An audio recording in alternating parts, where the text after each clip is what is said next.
I got referred to an article by a guy named James Altucher. And James Altucher is a writer, and he's fairly entertaining. I would say to anybody that's interested, going to follow his blog. He's got a great podcast, Altucher.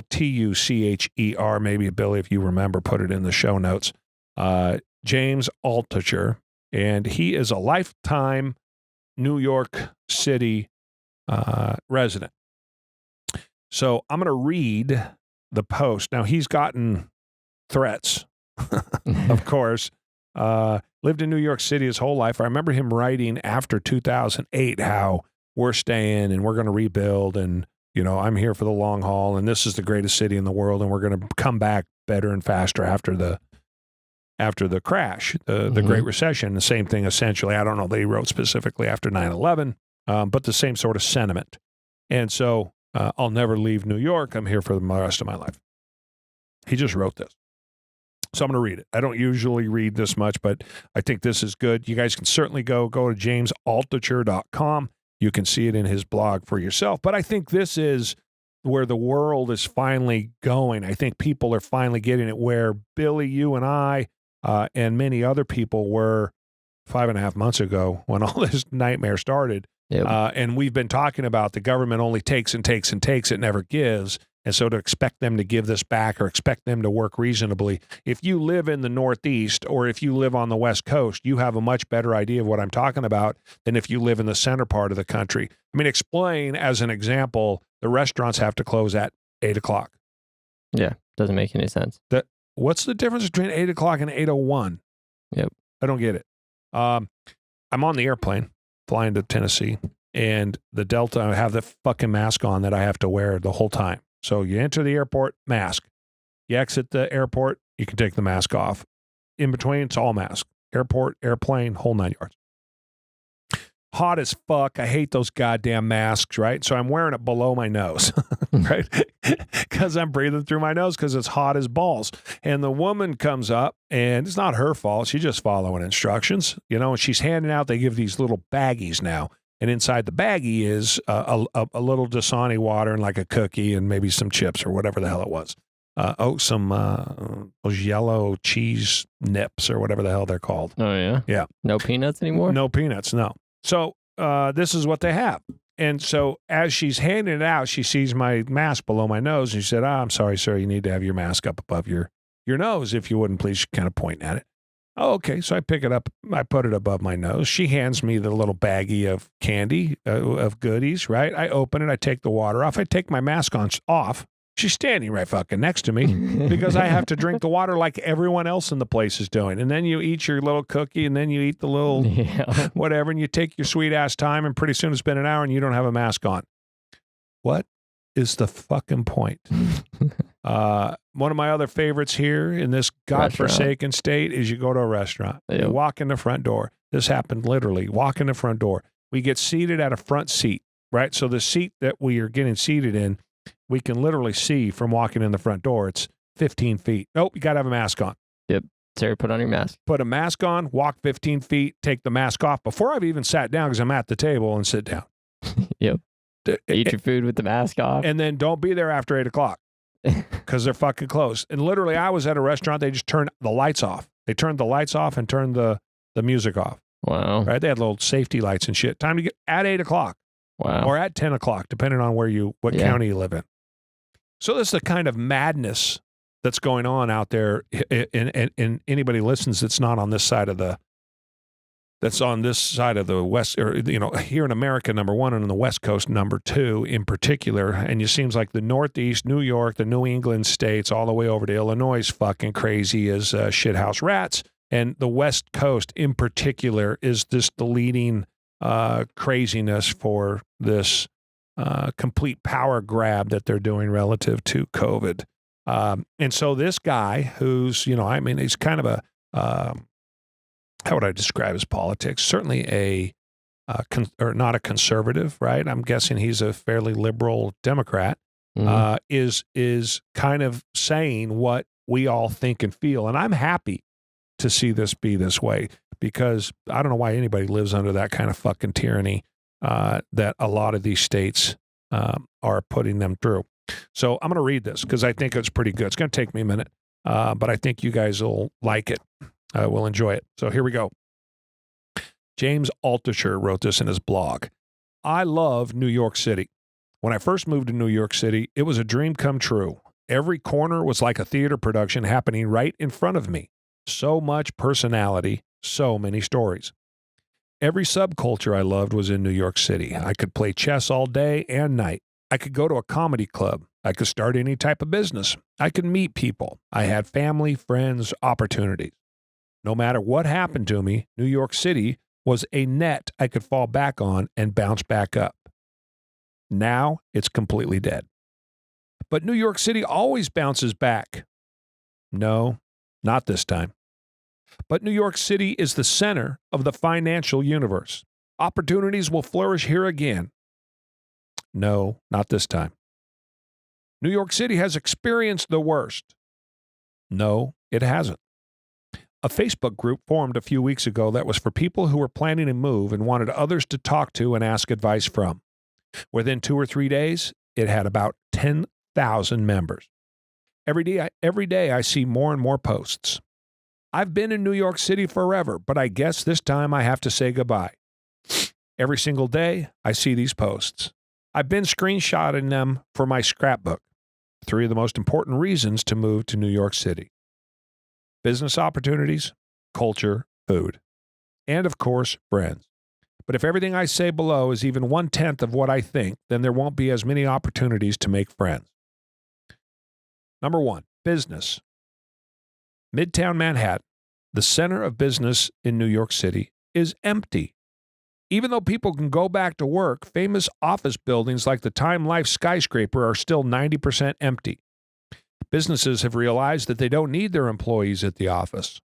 In fact, they've realized they are even more productive with everyone at home. The Time Life building can handle 8,000 workers. It maybe has 500 now. What do you mean? A friend of mine said to me when I told him Midtown should be called Ghost Town. I'm in my office right now. What are you doing there? I asked him. Packing up, he said, and laughed. I'm shutting it down. He works in the entertainment business. Another friend of mine works at a major investment bank as a managing director. Before the pandemic, he was at the office every day, sometimes working from 6 a.m. to 10 p.m. Now, he lives in Phoenix, Arizona. As of June, he told me. I had never even been to Phoenix. And then he moved there. He does all his meetings on Zoom. I was talking to a book editor who's been out of the city since early March. We've been all working fine. I'm not sure why we would need to go back to the office, they said. One friend of mine, Derek Halpern, was convinced he'd stay. He put up a Facebook post the other day saying he might be changing his mind. Derek wrote, "In the last week, I watched a homeless person lose his mind and start attacking random pedestrians, including spitting on, throwing stuff at, and swatting. I've seen several single parents with a child asking for money for food, and then, when someone gave them the food, toss the food right back at them. I watched a man yell racist slurs at every single race of people while charging, then stopping before going too far. I've seen all of this and worse. I've been living in New York City for about 10 years. It has definitely gotten worse, and there is no end in sight. My favorite park is Madison Square Park. About a month ago, a 19-year-old girl was shot and killed across the street. I don't think I have an answer, but I do think it's clear. It's time to move out of New York City. I'm not the only one who feels this way either. In my building alone, the rent has plummeted almost 30%. More people are moving away than ever before. So, it's not goodbye yet, but a lifelong New Yorker is thinking about it. I picked his post out, but I could have picked from dozens of others. People say, New York City has been through worse, or New York City has always come back. No and no. First, when has New York City been worse? Even in the 70s and through the 80s, when New York City was going bankrupt, even when it was the crime capital of the U.S. or close to it, it was still the capital of the business world, meaning it was the primary place young people would go to build wealth and find opportunity. It was culturally on top of its game, home to artists, theaters, media, advertising, publishing, and it was probably the food capital of the U.S. New York City has never been locked down for 5 months, not in any pandemic, war, financial crisis, never. In the middle of the polio epidemic, when little kids, including my mother, were becoming paralyzed and dying, my mother ended up with a bad leg, New York City didn't go through this. This is not to say what should have been done or should not have been done. That part is over. Now we have to deal with what is. In early March, many people, not me, left New York City when they felt it would provide safety from the virus, and they no longer needed to go to work, and all the restaurants were closed. People figured, I'll get out for a month or two, and then I'll come back. They are still gone. And then in June, during rioting and looting, a second wave of New York City, this time including me, left. I have kids. Nothing was wrong with the protests, but I was a little nervous when I saw videos of rioters after curfew trying to break into my building. Many people left temporarily, but they were also people leaving permanently. Friends of mine moved to Nashville, Miami, Austin, Denver, Salt Lake City, Dallas, etc. Now a third wave of people is leaving, but they might be too late. Prices are down 30 to 50% on both rentals and sales, no matter what real estate people tell you. And rentals are soaring in the second and third tier cities. I'm temporarily, although maybe permanently, in South Florida right now. I also got my place sight unseen. My wife was looking at listings around Miami, and then she saw an area we had never been to before. We found 3 houses we liked. She called the real estate agent. Place number 1, just rented that morning 50% higher than the asking price. Place number 2, also rented by other New Yorkers. The agent said they came from New York for 3 hours, saw the place, got it, and went back to pack. Place number 3, available. We'll take it. The first time we physically saw it was when we flew down and moved in. This is temporary, right? I confirmed with her. But I don't know. I'm starting to like the sun a little bit. I mean, when it's behind the shades and when I'm in air conditioning. But let's move on for a second. Summary. Businesses are remote, and they aren't returning to the office, and it's a death spiral. The longer offices remain empty, the longer they will remain empty. In 2005, a hedge fund manager was visiting my office and said, in Manhattan, you practically trip over opportunities in the street. Now, the streets are empty. The culture. I co-own a comedy club, Stand Up New York, on 78th and Broadway. I'm very proud of the club and grateful to my fellow owners and our manager, John Borromeo. It's been a great club. It's been around since 1986, and before that, it was a theater. One time, Henry Winkler stopped by to come on my podcast. He was the one who told me it had been a theater. He said, I grew up 2 doors down from here and used to perform here as a kid. Then I went to L.A. to be the Fonz, and now I'm back here full circle to be on your podcast. This place has history. Things like that happen in New York City. In the past year, Jim Gaffigan, Jerry Seinfeld, Tracy Morgan, and many others have been on the stage. It's only one step to get on stage. Jim Gaffigan fell flat on his face while he was walking up the step. The next day on Seth Meyers' late night show, Jim said, I failed at the one thing you're supposed to do. I couldn't do stand-up. I love the club. Before the pandemic, I would perform there throughout the week in addition to many other clubs around the city, and in the past few months, clubs in Chicago, Denver, San Jose, L.A., Cincinnati, all over the Netherlands and other places. I miss it. We had a show in May, an outdoor show. Everyone socially distanced, but we were shut down by the police. I guess we were super spreading humor during a serious time. The club is doing something fun. It's doing shows outside in the park, and this is a great idea. In a time like this, businesses need to give the community, not complain, and not take. That said, we have no idea when we will open. Nobody has any idea. And the longer we remain closed, the less chance we will have to reopen profitably. Broadway is closed until at least the spring. The Lincoln Center is closed. All the museums are closed. Forget about the tens of thousands of jobs lost in these cultural centers. Forget even about the millions of dollars of tourist-generated revenues lost by the closing of these centers.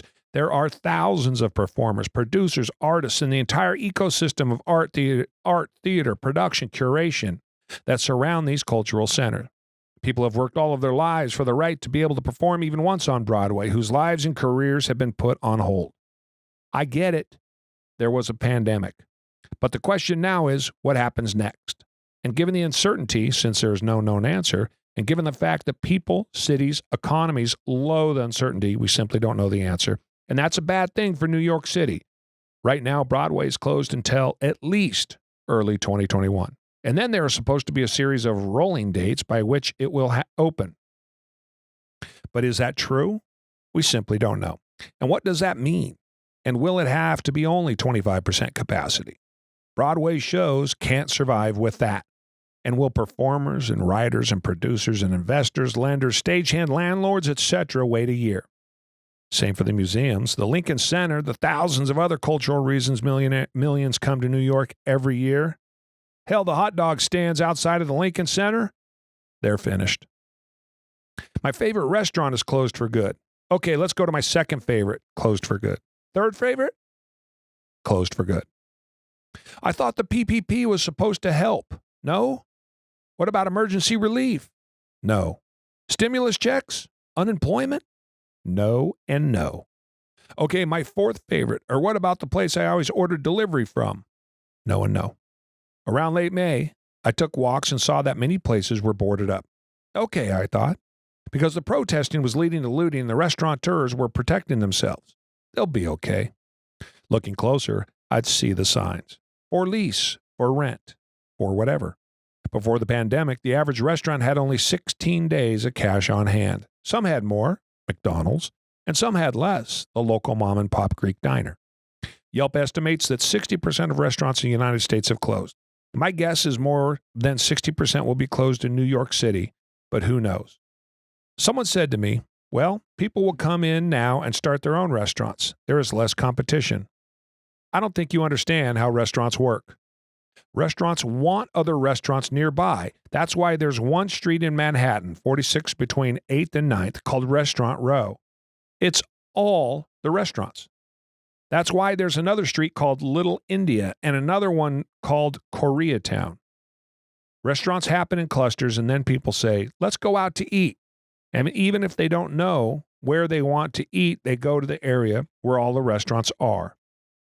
If the restaurants are no longer clustered, fewer people go out to eat. They are on the fence about where, so they elect to stay home. Restaurants breed more restaurants.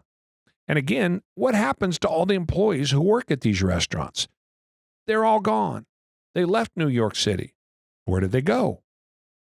I know a lot of people who went to Maine and Vermont and Tennessee, upstate Indiana, etc., back to live with their parents or live with their friends or live cheaper. They are gone, and they're gone for good. And what person wakes up today and says, I can't wait to set up a pizza place in the location where 100,000 other pizza places just closed down? People are going to wait a while and see. They want to make sure the virus is gone, or there's a vaccine, or there's a profitable business model, or even worse. If building owners and landlords lose their prime tenants, the storefronts on the bottom floor, the offices on the middle floors, the well-to-do on the top floors, then they go out of business. And what happens when they go out of business? Nothing, actually. Nothing, actually, and that's the bad news. People who would have rented or bought say, everyone is saying New York City is heading back to the 70s. So even though prices might be 50% lower than they were a year ago, I think I'll wait a bit more. Better safe than sorry. And then with everyone waiting, prices go down further. So people see prices go down. They say, good thing I waited. But what happens if I wait even more? And they wait, and they see prices go down more. This is called a deflationary spiral. People wait. Prices go down. Nobody really wins because the landlords or owners go broke. Less money gets spent on the city. Nobody moves in, so there is no motion in the markets. And people already owning in the area and can afford to hang on have to wait longer for a return of restaurants, services, etc. that they were used to. Well, will prices go down low enough everyone buys? Answer. Maybe, maybe not. Some people can afford to hang on, but not afford to sell, so they wait. Other people will go bankrupt, and there will be litigation, which creates other problems for real estate in the area, and the big borrowers and lenders may need a bailout of some sort or face mass bankruptcy. Who knows what will happen? There are almost 600,000 college students spread out through New York City, from Columbia to NYU to Baruch to Fordham to St. John's, etc. Will they require remote learning? Will kids be on campus? It turns out a little bit of both. Some colleges are waiting a semester to decide. Some are half and half. Some are optional. But we know this. There is uncertainty and there is hybrid. I don't know of any college fully coming back right away. That's okay, you might say. So in a semester or two, it might be fine. Not so fast. Let's say just 100,000 of those 600,000 don't return to school and decide not to rent an apartment in New York City. That's a lot of apartments that will go empty. There's a lot of landlords who will not be able to pay their own bills. Many bought those student apartments as a way to make a living. Now it ripples back to the landlords, to the support staff, to the banks, to the professors, etc. In other words, we don't know. But it's going to be a lot worse before it gets better. Okay, but New York City always comes back. Yes, it does. I lived 3 blocks from Ground Zero on 9/11. Downtown, where I lived, was destroyed, but it came roaring back within 2 years. Such sadness and hardship, and then quickly that area became the most attractive area in New York. In 2008, 2009, there was much suffering during the Great Recession. Again, much hardship, but things came roaring back. But this time is different. You're never supposed to say that, but this time it's true. If you believe this time is no different, that New York City is resilient, I hope you're right. I don't benefit from saying any of this. I love New York City. I was born there. I've lived there forever. I still live there. I love everything about New York City. I want 2019 back. But this time is different. One reason it's different. Bandwidth. In 2008, average bandwidth speeds were 3 megabits per second. That's not enough for a Zoom meeting with reliable video. Now, it's over 20 megabits per second. That's more than enough for high-quality video. There's a before and after. Before, no remote work. After, everyone, excuse me, everyone can work remotely. You need something to drink there? I'm almost done. Let me get through it. Everyone can work remotely. I'm losing my voice anyway. That was happening before I came in. No. Before we started this. All right. The difference, bandwidth got faster, and that's basically it. People have left New York City and have moved completely into virtual worlds. The Time Life building doesn't need to fill up again. Wall Street can now stretch across every street instead of just being in one building in Manhattan. We are officially AB. That is after bandwidth. And for the entire history of New York City, and the world for that matter, until now, we were BB, before bandwidth. Remote learning, remote meetings, remote offices, remote performance, remote everything. That's what is different. Everyone has spent the past 5 months adapting to a new lifestyle. Nobody wants to fly across the country for a 2-hour meeting when you can do it just as well on Zoom. I can go see live comedy on Zoom. I can take classes from the best teachers in the world for almost free online as opposed to paying $70,000 a year for a limited number of teachers who may or may not be good. Everyone has choices now. You can live in the music capital of Nashville. You can live in the next Silicon Valley of Austin. You can live in your hometown in the middle of wherever, and you can be just as productive, make the same salary, have higher quality of life with a cheaper cost to live. And what would make you come back? There won't be business opportunities for years. Businesses move on. People move on.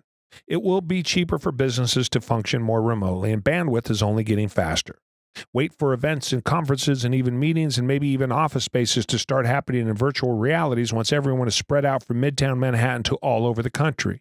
The quality of restaurants will start to go up in all of the second and then third tier cities as talent and skill flow to the places where they can quickly make use of them. Ditto for cultural events. And then people will ask, wait a second, I was paying over 16% in tax, both for city and state, and those other states and cities have little to no taxes, and I don't have to deal with all the other headaches of New York City? Because there are headaches in New York City, lots of them actually. It's just we sweep them under the table because so much else has been good there. New York City has a $9 billion deficit, $1 billion more than the mayor thought it was going to have. How does a city pay back its debts? The main way is aid from the state. But the state deficit just went bonkers. Then is taxes. But if 900,000 estimated jobs are lost in New York City and tens of thousands of businesses, then that means less taxes unless taxes are raised. Next is tolls from the tunnels and the bridges, but fewer people are commuting to work. Well, how about the city-owned colleges? Fewer people are returning to college. Well, how about property taxes? More people are defaulting on their properties. What reason will people have to go back to New York City? I love my life in New York City. I have friends all over New York, people I've known for decades. I could go out on my apartment across the street and there was my comedy club and I could go up on stage and perform. I could go a few minutes by Uber and meet with anyone or go play ping pong or go to a movie or go on a podcast and people traveling through could come on my podcast. I could go out at night to my favorite restaurant and then see my favorite performers perform. I could go to the park and play chess, see friends. I could take advantage of all this wonderful city has to offer. I can no longer do that. Boom.